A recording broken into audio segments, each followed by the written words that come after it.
Okay, let's get this party started. I don't know how it got this late. Oh my, oh my, oh my. Let's go, let's go, let's go, let's go, let's go. Oh, don't do it to me. Let's see if my recording is even working this evening. Ooh, oh wow. It is, man, I can't believe we got to this point in the evening. And I'm just getting people in a position to hear today's message. Make sure that you don't miss today. It's the D.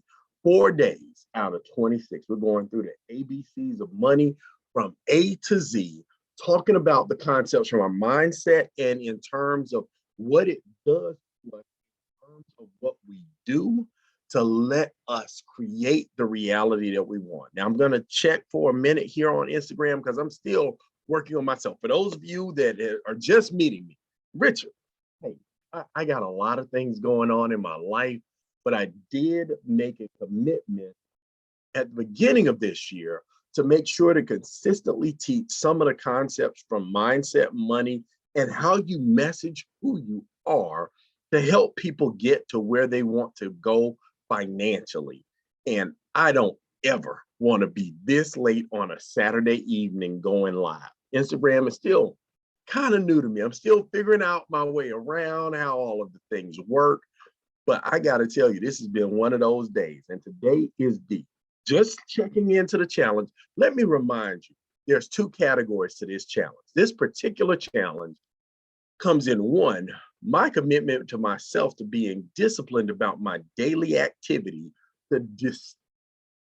to provide discourse about the topics of the dollars and cents of finance on a daily basis to people around the country, whether they're live or not. So when you check in, if you're seeing this live, put hashtag live. If you're checking me later tomorrow on replay, because I know it's late for me, it's probably late for you. Put replay, but also let me know how far this message is going. Let me know where you're tapping in from. And as we go through the conversations, I need for you to keep an ongoing count with me about the things that matter when it comes to the dollars and cents, the dinero of money on a daily basis. And let me just share with you. It's been one of those days. Anybody ever have one of those days that discourage you from doing the things that you said you were going to do for the reason you said you were going to do them, but you had to talk to yourself and develop the discipline to get up and do it? Yeah, I'm having one of those days, meaning got up bright and early this morning. I coach speakers, people that have a message inside themselves that they've been living and learning through the course of their lives, and coach them on how to develop their disciplines, their talents, their gifts, and their abilities into a professional speaking business. Once a year, I do a showcase showcasing the talented speakers that have come through a year of coaching and training. And we're doing that event in Atlanta, Georgia, not this Saturday, but next Saturday. Today was our dry run. We got there early. Air conditioning wasn't even on, but I want to let you know, if you're in or around the city of Atlanta and would love to develop yourself emotionally, mentally, physically, spiritually, the lineup of speakers that I have lined up to get the access to this event would normally be $50. I do have a coupon for a selected VIP guest list. If you like to be around that environment, that caliber of speaker, shoot me an inbox message. I'll send you a link and you can get access to the event at my cost. It'll be free to you. That doesn't have anything to do with what I'm talking about with money today. Because from the dry run of our speaker showcase this morning, I also have a weekly, regularly scheduled plan workout with my trainer and my training partner. Yeah, I'm a gym rat. And every week, I set my goals for what I'll do in terms of my cardiovascular fitness, my strength, is developing the discipline, but doing it with other people on the same level helps us work. And today, Saturday is back day. Now, I don't know what kind of workout aficionados you are, but back is one of those areas where it's the largest muscle group in the body. But for most people that join a gym, they never work the latissimus dorsi because it's behind them. They can't see the effect that working on that muscle group has for them. But in terms of your posture, in terms of your energy, in terms of your spinal energization, the latissimus dorsal, is the muscles that are on your back. That's also a D word. Still doesn't have to do with money, but it does have to do with discipline. From there, I left the gym and went on to Demerias day party. Demerias is one of the premier choreographers and line dance DJs in the city of Atlanta. And every Saturday on the first of the month, she hosts a day party that goes from 2 p.m. till 9 p.m. non-stop dancing.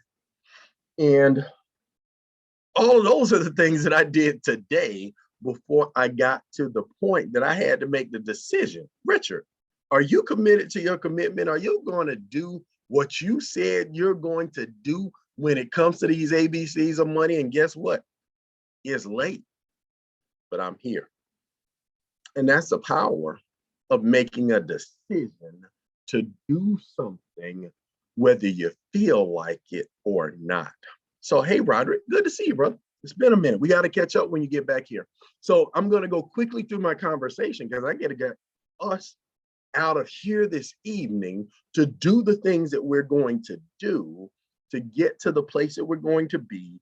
And it's ironic when you talk about mindset and money, the letter D is so rich with things that matter when it comes to doing what you have to do for the reason you're doing. And I'll put first on that list is the word dream. Now, dream. I know in our common vernacular, we've gotten really comfortable with thinking that a dream is a wish, it's a hope, it's something that's off into the future. But if you think about where I come from, I'm in Atlanta, Georgia, and Martin Luther King stated a dream that set the nation on fire and changed how we live today. And this is what I want you to let you know about the power of your dreams. Your dream isn't fallacy, fantasy, or fiction. It's your creator tugging on your subconscious, telling you why you're here. So if you have a dream, especially a recurring dream, focus on it. Focus on that dream and ask yourself, what decision, that's the next D word when it comes to money and mindset, what decision is this asking me to make in order to manifest what I'm called here to do? That what are we here to do is the biggest question that we have to interrogate ourselves on. You got to ask yourself every day, what am I here to do? What am I here to be? And what things have I decided are a part of that reality? Now take the dream and make the decision. Decide has the root word, D-E-C-I-D-E. I'm not the person that made up the etymology, but I'm here to tell you that I-D-E is a finalization phrase in its Latin roots, meaning that every other word that you know that ends in "id" also ends up in the death of something, meaning homicide, they did. Suicide, you dead. Insecticide, bugs dead. Pesticide, plants dead. But at the other side of IDE, kills off the other possibility. And when it comes to decide, those roots together, where you'll go and who you'll be, if you make a real decision to have wealth as a part of your outcome, decide gets followed up with the next word, it's desire. Now,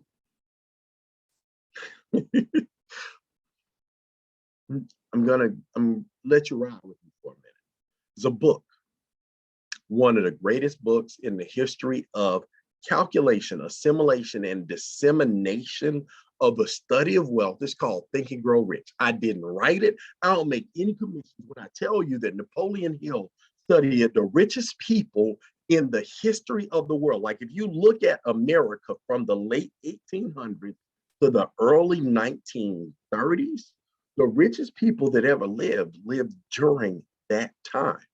And he cataloged their philosophies for achievement in this capitalist culture. And the one element that he understood underlied all of the success that was ever created was desire. He actually has a formula. You take his book. Now, I'm looking at the modern interpretation of his book, published in the late 1900s. But Think and Grow Rich, page 29, there's actually a formula for turning your dreams into desires, backing them with decisions that produce the data that leads to the results. I'm not going to read that to you here. I'm saying go buy the book. I'm saying Dennis Kimbrough, Napoleon Hill, none of them cash me a check. But the power of desire has been likened to what carbon does. I don't know if you know this, but iron as a metal is considered brittle until it's melded with carbon to produce steel. And the durability of steel is 10 times what it was in either of the original elements just by bringing them together. You can grow rich. Desire, page 29, 6 points of daily discipline to turn your burning desire into data that delivers results. Now that's mindset. So what do we talk about when it comes to mindset? The first thing we said was number one, dream. Be okay with dreaming. Whoever talked you out of your dreams lied to you. Your dreams are here to be determined and decided on by you. Your decisions, your desire, and your determination turn those dreams into destiny. That's mindset for today. And I got to make sure that I go quickly through the conversation. You got to understand that this process is all about discovery, all about discovering who you were meant to be, what you were meant to do, and how you can dedicate and build discipline to get to your desired outcome in the time that you have. See, here's what I figured out about myself, was that when it comes to our money, I got conditioned inadvertently to be a disciple of debt, meaning we're sold debt more heavily than any other commodity in nature. I mean, think about this, a business, the bank's business. They keep the money that we deposit there. Bank deposits start with D, but the way that they deliver revenue to their stockholders is by encouraging people, selling them on the idea that we need debt. Now, as we go through our conversation, here's what I want you to know. Your dream and the American dream are not necessarily the same thing. I was born in Atlanta, Georgia, and I grew up hearing and watching probably the same TV shows that you watch. And they told us that you're supposed to go to school, get a good job. I mean, go to school, get good grades so you can go to college, so that you get a degree so that you can get a good job with benefits and live happily ever after. And with that job, you were supposed to buy a house, gather a spouse, you're together supposed to get 2.5 kids, a white picket fence, and a dog named Spot. Turns out that the way that money works in America today, most people can't afford to get a house, a spouse, 2.5 kids, and a dog named Spot, and without going into debt. You got to get a mortgage, a car payment, student loans, credit cards. I remember the first time that I realized that I'd actually gone into personal debt. I got discovered by a little company called Discover Card. There I was walking down the campus of Duke University one April day. And there was a table out there. They were giving away backpacks, mugs, and putting our validation of our adulthood on our Discover card. Now, here's what Discover discovered about me. Rich, I ain't had no job. I ain't have any money. I didn't have any way to pay back the money that I borrowed by starting in the hole as a young man before I ever started working. I was in a position where from the time that I started, I had to get out. Now, there are debt elimination strategies, and one of the best things you can ever do for your debts. Here's what I understand. Debt, when it comes to your financial success, let me be clear. It sounds fun when you're getting approved, when you're getting the platinum card, when you're getting the mortgage or the car loan, but your debts are your enemy. Why? It's because debts always leak money out of the bucket. See, here, let me give you an analogy and think about if you think this way. When we were in school, we could ask to borrow a pencil. At the end of the process of borrowing a pencil, we could give the pencil back to the person we borrowed it from. We didn't owe them another pencil or an extra pencil. We just had to give them back what was theirs. The banking industry sells us money, meaning that your debts come at a cost. And any margin between what you borrowed and what you give back, the bank gets to keep that as profit. But now here's a shocking thing to think about if you think about how debt works. Say you're buying a home, $300,000 home. If you look at the papers that are disseminated as closing documents, that $300,000 home will generally carry across a 30-year amortization, a debt repayment amortization. Look up that word, amortization. I didn't get it in when I talked about A, but for that $300,000 house, they tell you at the time that you're closing on it, it's going to cost you $1 million. It doesn't matter how good the deal you negotiated was, it's going to cost you $1 million to get the deal done and to pay off the deed so that you no longer have a note. That's not me saying, that's me saying I looked at the paperwork they gave me when we bought this house. But do you know that there are debt elimination strategies that you can do to knock out your debt? A 30-year mortgage. I've been working with people through a specific system that I didn't invent, I didn't discover. I found out about it through doing work in my own due diligence, but where we were able to take a 30-year mortgage and pay it off in 6 years and save ourselves over $100,000 in interest on just that one decision. I don't have anything to sell you. I just want to show you the strategy to let you know that your debts don't have to be with you until you die. Does that make sense? So let me pause on that. Debt is the first thing, but more importantly, debt elimination, because your debts, listen to me clear, your debts are somebody else's passive income. The bank buys 2 houses from the one house you bought, 2 cars from the one car you bought.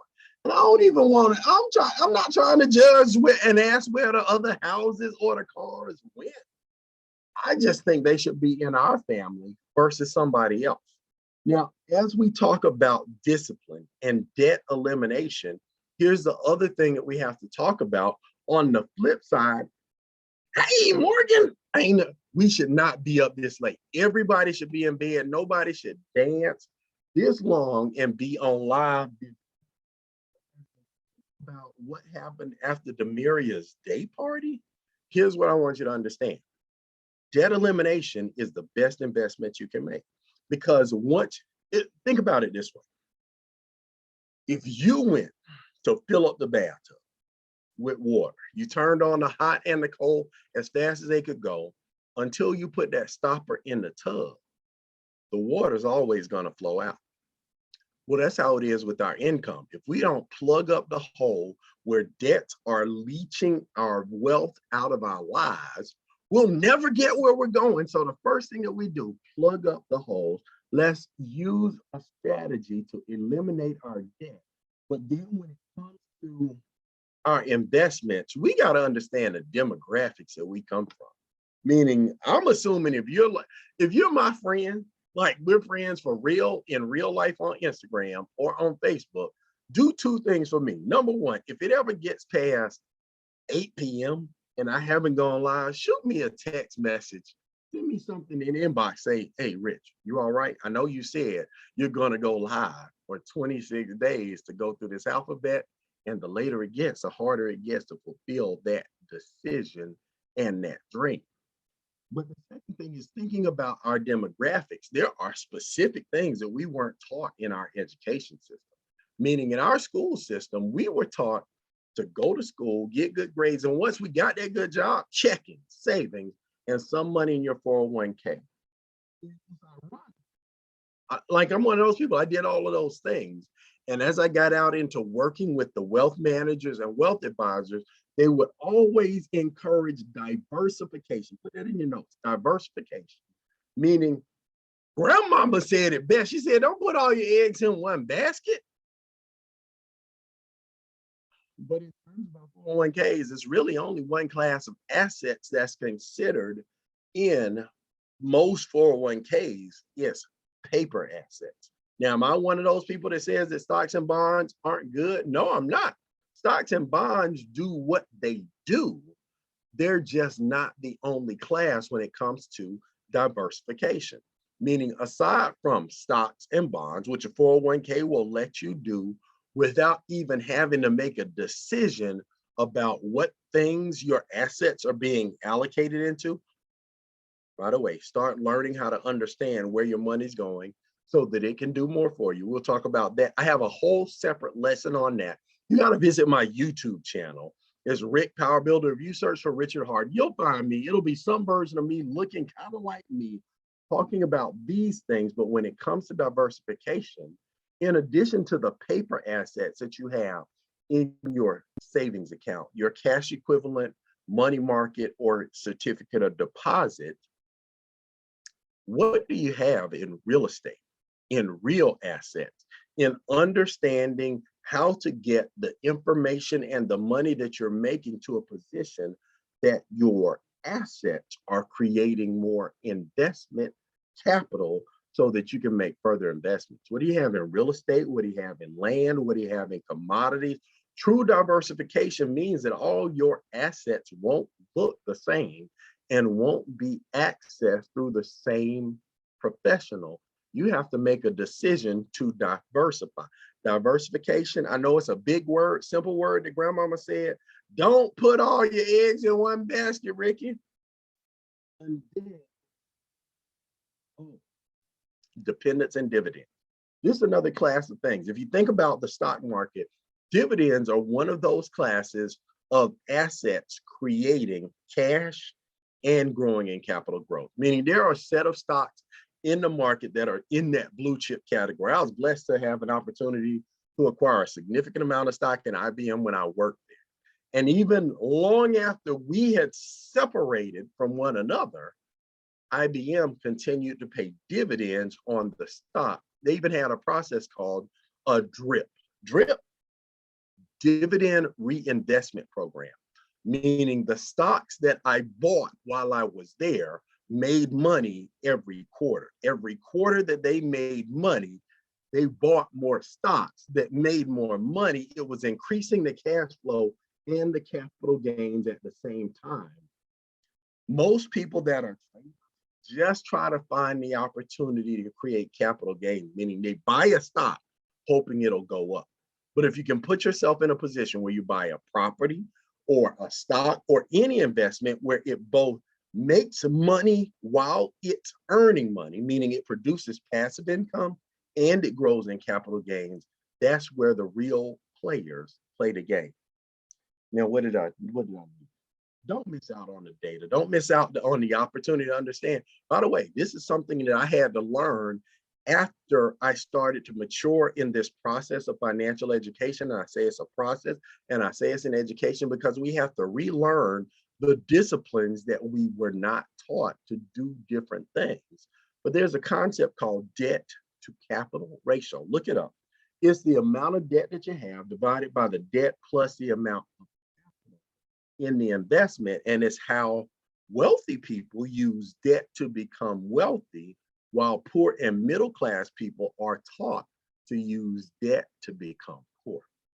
Oh yeah, I don't even know if y'all hear me. It might be too late on a Saturday night for that concept to sink in, but look up your debt to capital ratio, meaning how much money I own for the house that I live in is relatively irrelevant. But if I think about the rental properties, how much money does the debt that I have make on a monthly basis? That means that other people are sending their money to produce a profit. That's also possible for you. You got to start thinking about for the types of investments that are possible today to do something. And I'll leave with that. With that, because I realized when I got on, I said I wasn't going to be on long, but I've been on a long time. But here's what I want you to dream big. But once you dream big, decide to do big. Don't sit on the couch deliberating, hesitating, procrastinating, thinking about what might or might not happen. The only thing that comes to a dreamer is a dream until they decide to do something to turn their desire into decisions, and they leave the deliberation cycle and get into the process of actively destroying their debts, get into the process of actively diversifying their portfolio across multiple asset classes so that in addition to paper assets, we put ourselves in a position where the money that we make has decided that it's going to make money for us, and that we get out of the depreciation cycle where the things that we buy go down in value, but rather not only do they increase in value, they return value to us. The deliberator, the decider, and the actor. Don't let me do this. I thank all of you for taking some time with me this evening. Thank you. But don't let Richard do this. This is too late. Decide before he goes to do the dry run for the speaker showcase and Demerias daily line dance party. You get on here live, teach a couple of things from the ABCs, because it is simple as ABC 1, 2, 3. We were taught a vocabulary and a curriculum that did not serve us. Now let's do what we need to do to discipline our dollars so that we can dance on into eternity. That's Saturday night. I'll be back with you tomorrow for letter E. Make sure if this resonated with you, tag somebody so that they can follow us through this series, because by the end of this education promise, I don't have anything to sell you, but what I can tell you is that you will be in a different place mentally to produce different results. And it's not until we decide to do something different that we ever change our destination and reach forward and turn our dreams into our destiny. Oh my goodness, I gotta go. Good night, everybody.